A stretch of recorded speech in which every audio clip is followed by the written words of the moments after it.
Hello, everyone. Welcome back to Silver Tears Tarot, and welcome to today's reading. We're jumping in once again with the flow of things and just kind of taking it from one day to the next. So I don't do a reading every day, but I do almost every day. So we're kind of staying with the flow and watching as things develop. So at this point, we're in a place where there's a lot of energy that's moving. There's a lot that's kind of going on. We're definitely seeing that narcissistic type cycle emerging here for several of you, and going to look a little bit more into that to just understand what it is that you need to know about it as you're navigating this energy, whether they have reached out to you yet or not. So it will be a general reading for this collective as always. So it's not going to resonate with everyone, shouldn't resonate with everyone. But if it does resonate with you, then by all means, take a look at some of the readings that have come before. Go back at least a week to get some of those messages. There's a picture that starts to form. All of these readings are very much connected to one another. So hit subscribe, hit like, and jump on in. We're going to read today. I'm going to start with the Radiant Tarot, and then I'm going to clarify with the Star Tarot. And then we've got oh gosh, what's this one called? This is the Shaman's Dream Oracle. This is one of my favorite oracle decks. It has an answer to everything, but sometimes it's not. I will just say it's a very honest and direct answer. It's not always the easiest answer to hear. So it's a little bit more like tarot than your typical oracle. I've noticed that the oracle cards are often a little bit easier or kind of a softer message, where the tarot messages are kind of like, well, this is the human condition in 78 cards, and some of it isn't soft. So we're going to go ahead and get started by looking at the big picture as far as what's happening in the energy between the two of you, heavy on their side with a bit of a dose of that energetic and emotional backdrop in there. That's what we want to start with. Okay, we've got the Seven of Wands in the reverse, feeling a little off kilter, lack of confidence. It's that tendency to, I don't know about take a victim mentality, but that's going to be easier in this energy. It's easier to just say, you know what, forget it, I'm going to check out in this energy. Nine of Wands in the reverse. So this is a tough one. So this is someone who's already learned not to just check out when things get difficult, and they're in the mood to just check out when things get difficult. I mean, if I'm going to sum it up. So this is someone who's basically already learned that lesson about the resistance and the fighting. Oh my goodness, there's that lack of anxiety. Like, they should know better. And they know it. They're watching themselves do it, and they're just saying, yeah, I got nothing. I mean, it's a frustrating situation that arises. That's basically what it is. It's the kind of energy where a frustrating situation arises. Whoever, and this could be happening kind of with both of you, and it would take a slightly different shape, obviously, because of where you are on your healing, and what kinds of different situations would be happening between you versus you and your environment versus, you know, your person and their environment. But I see the same type of energy, because that's what we're really looking at, is that energetic backdrop. It's that lack of confidence, and then saying, yeah, I shouldn't lack confidence here. I should really know better. I should have this piece figured out, but I'm just gonna let me stew in this. Let me be upset about this right now. It's that kind of energy. I don't think I would judge this, because it seems very temporary anyway. I don't know if it makes sense to judge any of this energy, to be perfectly honest, but as you look at it, just be aware it's not the way someone is. It's the way the energy is at this time. So even if that applies to you, and I mean, it's just that kind of energy. It's just that kind of energy. Don't be too hard on yourself if you find that it's you. All right, so we have the Princess of Pentacles and the King of Pentacles. A little bit earth energy here. With the King of Pentacles, it kind of reflects that same feeling of maybe I'm not worthwhile, maybe I'm not being valued or respected. Just watch when this happens, because the first thing that came out when I saw this King of Pentacles had nothing to do with the actual meaning, but instead it was about how to interpret it. So this needs to be interpreted as like an opinion or a perspective. This is from the perspective of the person having the experience, they feel like they're being a little bit put upon. They feel like they're kind of not being given a fair shake. This Princess of Pentacles says that they've got their mind open to learn, though. So if this is you, this looks like you getting set off by something that's a little bit frustrating, but not necessarily a huge deal, and getting real, just taking it personally, more personally than you usually would take something, more personally than you know it should be taken. But this is you saying, yeah, I do recognize that, and I don't immediately have traction to get out of this pit of self-despair that I put myself into, you know, but it's like this, it's like self-pity a little bit, but not quite as extreme. And it's like being aware that you're doing it, but not really saying, yes, I'm open to fixing this, but that's not really where you are. There's a Four of Cups in the reverse, a Five of Pentacles in the upright, and a High Priestess in the reverse. So this reiterates a lot of the energy that we just saw, but it gives it a little bit of refinement. So with this Four of Cups, here's the reason why you're having a hard time shaking something off. It's hitting you in a special situation, in a special place, and not just that, but something that you would not have expected to have given you the reaction that it's giving you. So you would not have expected to take it that personally either. On paper, if you had seen this interaction, you would have thought, not a big deal. I will shake that off if it ever happens to me in real life. But in this energy, when it happens, you're kind of like, whoa, I'm frustrated. Now I'm kind of frustrated. With this Five of Pentacles, you recognize it as either an affront to your fear of rejection or your fear of abandonment. So it's right in there. It's one of those two of the big three, because we've got fear of abandonment, rejection, and betrayal. Those are the big three, and this doesn't really hit on the betrayal side as much. But abandonment and rejection, it does hit pretty hard. And with this High Priestess, it's just more of the, it's a combination. This is good news. So it's a combination between the openness to the message. So I see this Princess of Pentacles here as openness to the learning. It's both an openness to the message coming in as well as the message coming in. So it's kind of a very positive end result, I would say. It looks like a very positive end result, even though it may be a little bit frustrating in the moment that it happens. I would just say, once again, be patient with yourself, be gentle with yourself. Your person is going through this as well, because this is what's in the energy. So it's, when I was saying, you know, it's heavy on your person, this is really just shared energy, because this is extremely heavy on what's happening in the background.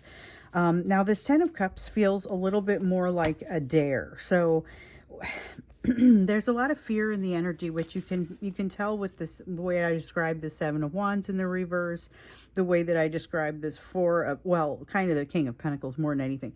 The King of Pentacles in the reverse, not feeling worthy, not feeling like you would be considered worthy, making the automatic assumption that, not assuming best intent right off the bat. This is not assuming best intent. This is assuming that someone doesn't like you, assuming that someone is thinking something negative. It's that type of assumption.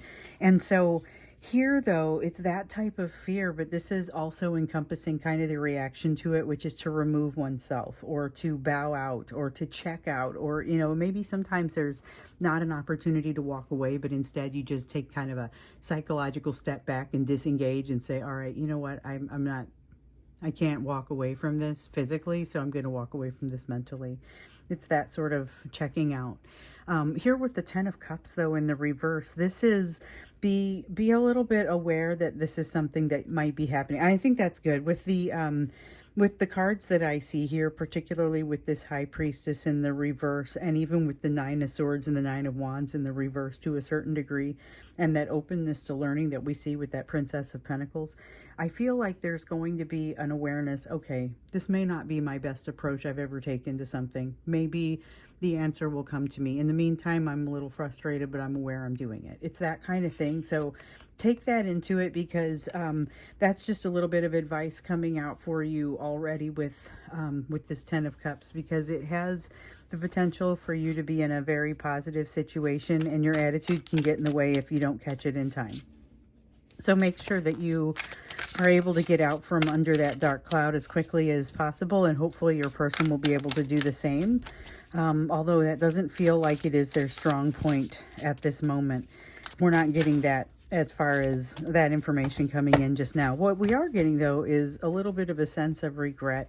But with this high priestess here in the reverse, it's a little bit of a sense of regret, but also with that feeling that you potentially can see it coming. And so there is a chance for you to do something about it. Sometimes this isn't about, hey, here's what's going to happen. In fact, it's never quite that. It's always, this is the way the energy flows. So if you see something that you don't quite like, you have the opportunity to make some different choices and to make some adjustments for it.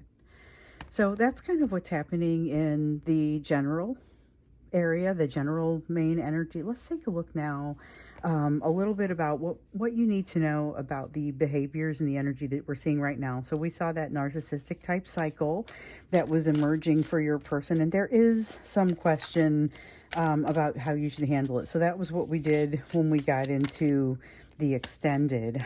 There was this great sense of fear of rejection from them. You have to kind of figure out how to balance it with your own.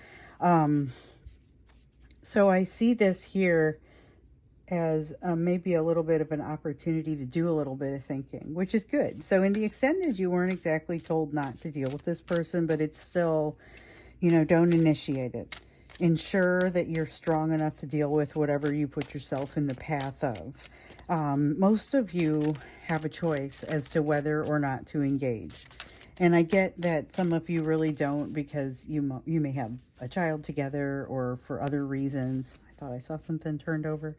But a lot of you do have a choice about whether or not to engage. So you're encouraged to take this moment of clarity. The Six of Swords represents a little bit of a moment of clarity. So you're recommended to take that moment of clarity and think about whether it makes sense for you to engage, or whether it would cause a significant enough setback for you that you might want to consider not engaging. Oh, well, there we go. So we've got the Ace of Pentacles in the reverse. I would not expect quick resolution of anything in this energy. So this is kind of a wait and see kind of energy. It feels a little bit like a pause. Might be a good thing, having a little bit of an opportunity to sort of catch your breath a little bit, get that moment of clarity and utilize it. But it doesn't look like anything new begins right at this time, which that makes sense. They would be in a little bit of a triggered state to be trying to jump into something truly new at this time. But you might still, with this Knight of Swords, the energy is still there for them to make some rash decisions. So we haven't quite seen the energy of the destructive, self-destructive behavior quite turn yet. We know that toward the end of the month, or maybe toward the beginning of July, but somewhere in that time frame, we're expecting to see a shift from the self-destructive to a little bit more of a self-repairing sort of behavior. Here with this Knight of Swords, that is fast movement, but it's not especially well thought out. It's more of a definitive forward movement. So definitely I want this. But again, remember, we've seen a fair amount of them wanting to move your direction, but not being sure what to do when they get there. This is that sort of thing. But remember in yesterday's or the last reading, they were feeling like there was a little bit of a breakdown, almost a breakdown kind of energy in this. It's just they're feeling triggered, partially by you, partially by their greater situation. Kind of feeling like they need to move in your direction, but they just kind of aren't sure what to do when they get there. Like we said, and that sense of a breakdown. So they know they've got, I'm just going to take these two to start. So they know they've got a bit of a trail to walk down. This Eight of Cups, the Eight of Cups, Nine of Cups, and 10 of Cups are three lessons that we've been hearing about pretty much since I came out here almost 2 years ago now. The Eight of Cups lesson is about going on that quest to figure out what you really would constitute your happiness at this point. It's that wish fulfillment. The Nine of Cups represents that wish fulfillment. It represents that happiness. It's the thing that you would consider to be your actual, the pinnacle, and it's the entire life. It's not part of the situation. It's not just one relationship with one person. It's the whole big picture, And so the trick is that this changes over time. And so this is not a one-time quest. This is keeping your finger on the pulse always of what's changing so that you can make those appropriate changes to your life and be finding that happiness. So what your person knows right now is that they have pursued something that for quite some time, they pursued an ideal that they felt would make them happy, but that ultimately when they've gotten there has not delivered. Or maybe it delivered for a short time and then their needs changed, but their pursuit did not change with it. So there's a need for this additional pursuit, a need to truly define what would create this happiness or this wish fulfillment, and then figure out a plan. Like, what are you going to do when you get to it? Because this concept of chasing somebody or chasing something and then not knowing what you're going to do when you get there, it creates a little bit of a problem then when you go to connect with them. So whether this person is able to reach out or not, and we're definitely seeing with some of you, they are able to connect and they're going as far as really bringing you in, hoovering you all the way in for this sort of narcissistic type of cycle that we tend to see here. Some of them are getting that far. Some of them aren't even getting as far as sending an initial text.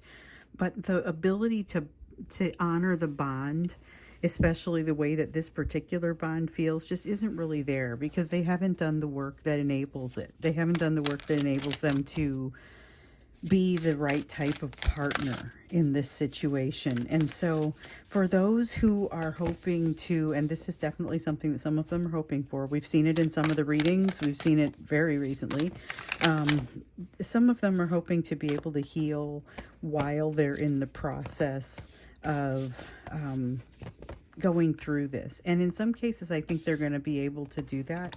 But all of the healing can't be done. Some of it needs to be done while there is some sort of separation or providing themselves some sort of insulation or separation to really go through it. Because there's a lot here that isn't quite healed. And that's what we're seeing come up. We've talked about getting to see the edges of that healing before, and this is really kind of what that is, so that you can see the edges of it, you can see where it hasn't been done, the desire to grow into something new. So we have this Ace of Pentacles over here that says that they're not ready to start something new right now, but I would say here, what I'm especially drawn to is what's happening under the surface and kind of this safe place. There's a safe, protected place here that enables some transformation that is kind of brewing right now, but not ready to move. So when I say it's not ready to happen just yet, I would say it's because it's not ready. It's not at that point just yet. But not to say that it won't happen. With the Queen of Swords, though, you may still see some behavior that creates transformation, but not necessarily the deeper, better rooted transformation that you see with this Ace of Pentacles. This Queen of Swords creates potentially some drama or potentially some damage that needs to be cleaned up. They perceive you as being pretty much able to take it. Like there's this feeling of you being very resilient, difficult to knock over. Like you're very strong and have a tendency to, even when you get knocked over, you have a tendency to get right back up. And that's part of kind of how they see you. So there are two things that happen as a result of this. Part of it is that they feel like you're very resilient in ways that you may not feel quite like you are. But the other side is they don't want to disappoint because they feel like there's this feeling, there's this sense of not wanting to let you see their bad side, not wanting to let you see the sides of them that they're not proud of. They want to be very controlling about what is seen. So here is somebody where that really matters. I mean, it really matters whether you perceive them as strong or able to hold on to their emotions or not. Let me see what I dropped. Okay, so we have a Princess of Cups. This feels almost like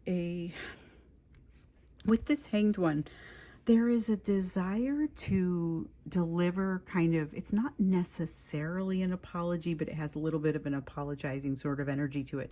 There is a desire to deliver a bit of a message of, it's a little bit like what we were seeing in that incredibly self-aware extended the other day with the one that turned into divine masculine messages a couple days ago. We've had a lot of really intense extended readings here lately, and one of them we were talking about the kind of communication you might expect and the kind of good behavior you might see, even as they're hoovering you in, they're not being disingenuous. Exactly. They believe what they're saying, they feel what they're saying, they have got some new perspective. They're just not coming from a healed place, so they're kind of still baking, they're still in progress. So that's kind of where this Hanged One comes in as a new perspective, but it isn't the end all be all. They still have some other perspectives to gain, and if you do have an opportunity to communicate with this person, it seems like the behavior and the energy that comes in behind it seems very intense, but the communication itself, the words that are said, seem a little bit more mellow, a little bit more defensible. Maybe we'll look a little bit more deeply into that. Defensible, here it is again. We'll look a little bit more deeply into that when we get into the extended, what sort of energy they're bringing with the communication, because we're getting people who are communicating each day, and I'm getting notes from people that say, I've been waiting for this for 9 months. I've been waiting for this for a year. I've been waiting for this for 15 months. Oh my goodness, what am I supposed to say to this person now? So start thinking about it, what that would look like, or whether you just don't want to incorporate it because, or encounter it, because it's not going to look bad from the outside, and you'll be able to walk away if you feel like you need to walk away. You will be able to do that without making anyone look bad. They will ensure this because they don't want to look bad from the outside, not to you, not to anyone else. So they're going to give you an opportunity to engage, to definitely know that they're in that situation, that they're ready to talk, but they will not put themselves into a position where they end up looking embarrassed if you choose not to engage. So that, I think that is part of what we're going to look at. That's where we're going to start when we get into the extended, is what to expect from an actual communication, because it seems generally positive. So I want to be able to, I feel like I give you guys so much negative and so much, well, here are all the things they still have to work out, and for sure we'll see that, but it feels like there is a positive energy to them reaching out at this time. So let's go ahead and get a little bit deeper into what to expect there when we get into the extended, or at least that's, like I said, where we'll start. Before we do, let's do the portion of the reading that is built for you. So this is the portion where we look for advice for you, areas of focus given the rest of what's on this table here, and that advice for you, this is the same question every day. So those of you who watch this on a regular basis, then you'll know that this is kind of, we're going to look at that overlying contextual energy here. We're going to get a little more specific on the situation here. And then over here, this is all about you, because I used to do these readings where we looked specifically at lessons for you, and then I realized we couldn't possibly do enough of them to stay up, to stay caught up. So we have to do it every day. Just what is it that you should be focusing on? So it's going to range across a number of a number of lessons that you've been working on, a number of circumstances that you've been working on, for sure. We've got the Lovers in reverse. So we've seen this one for you here recently, and it means something similar to what it meant for you the last time it came out. So it has something to do with, there is a path to walk down, but it's not the right time yet. There's something in the way. You have to wait until the road is reopened. With the Hermit, there is the best usage of the time that you're waiting there is to work on something. So we keep hearing that there's a one-off lesson, there's something off to the side that needs to be learned, and it's going to benefit you. Okay, it's this is a super annoying lesson. I'm just going to be honest with you. I don't like it. I think it happened to me. I think I'm a couple days ahead of this timeline. I've been thinking that for a while. I think that lesson happened to me a couple days ago, and I'm still not happy about it. So basically, and the thing is, I know I'm being a big baby, and I know I'm doing it. And so when that came out, I kind of felt like I was being slapped in the face a little bit. So if that was you, I'm right here with you. But basically, this is saying, yeah, face it. This is valuable. This is valuable, and there's something in here that you still have to gather to yourself. It's going to be useful more often than you think, and sooner than you think. So it's our chance now to go into that hermit cave, to go into that thinking cave and really think things through. But it is because of this circumstance that is easily taken personally that you can see it's not quite time to move forward with the trappings of this bond. Do have a beautiful opportunity for you, though. Somebody's here And it is somebody that, this is not necessarily a romantic communication or romantic contact, but this is somebody that you kind of know is going to impact your life. And so go ahead and make sure that impact is as positive as possible, because it seems like it impacts you long after this person has gone. And there's a lot for you here, a lot of potential growth for you here. It also seems like the breaking down of some walls, but it's like walls that are in between places that really don't require being separated off by anything. You know, those are unnecessary walls that are breaking down, but it's still pretty disruptive. It's going to expose some pain, and it's going to expose some triggering about how you feel when those types of walls come down. Now, here's the Seven of Wands over here, just like over here. This is that lack of confidence, that assumption of somebody maybe not having positive intent, assuming that maybe it's that feeling of making it easier for you to take it personally and to get into some of your own pain. When this happens, grab it by the tail. Don't let go. Don't just wait for it to abate, okay? That would be essentially lying to yourself that this is a problem that you need to address. There's something that you need to address here. It is an annoying little problem. If it feels anything like the one that I experienced, just super annoying. There's nothing like earth-shattering about it. It's not super painful. It was just like it rubbed me the wrong way. But to walk away from it would be not to honor the fact that there's a lesson here. Absolutely take it. Wait for yourself to cool down a little bit, but then take the lesson. With the Eight of Swords here in the reverse, make sure not to overthink it. This is instruction. Making sure not to overthink it, and don't let it get into your head too much as far as anxiety, because you're going to be able to see, and this is it, you're going to be able to see not necessarily what the right answer is, but you will be able to see what the wrong answer is. So it will be important for you, just because you have to live with yourself, not to go down that wrong answer path, or to do so for as short of time as possible. So I'm going to go ahead and stop here with this one, and we'll go into the extended, where we will learn a little bit more about what to expect from your person and what you need to maybe bring to that. Like I said, what to expect from them is just where we'll start. So thanks for being here with me. If you want to go to the extended, the link is down below in the description for the video. I will either see you there, or I will see you again in the next reading.